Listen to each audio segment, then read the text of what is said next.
मुख़्तलिफ़ क़िस्म जा चिप्स खाइण असां सभिनी खे पसंदि हूंदो आहे, लेकिन तव्हां ॾिठो हूंदो त जॾहिं असीं कंहिं चिप्स जो पैकेट खोलियूं था त उन में हिकु ख़ासि क़िस्म जो गैस स्टोर थियल हूंदो आहे। इन गैस जो नालो छा आहे ऐं इन गैस खे पैकेजिंग में इस्तेमालु करण जो मक़सदु छा आहे? इन बारे में वधीक ॼाण हासिल करण खां पहिरियां न्यू मेंबर्स खे गुज़ारिश आहे त चैनल सब्सक्राइब करे नोटिफिकेशन बेल ते क्लिक कंदा। पैकेजिंग में इस्तेमालु थींदड़ इहो गैस दरअसल नाइट्रोजन गैस आहे। नाइट्रोजन गैस हिकु अहिड़ो ग़ैर फ़ाल गैस आहे जेको पैकेजिंग जे दौरान हवा ऐं ख़ासि तौरु ऑक्सीजन खे ख़ारिज ऐं दूर करण लाइ इस्तेमालु कयो वेंदो आहे।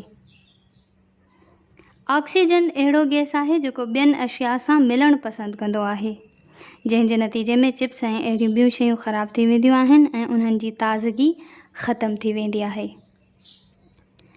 नाइट्रोजन गैस जे करे चिप्स ऐं ॿियूं नाश्ते जूं शयूं फ्रेश ऐं क्रिस्पी रखियूं वेंदियूं आहिनि, जंहिं वजह सां उन्हनि जी सालमियत ऐं मयारु बरक़रार हूंदो आहे।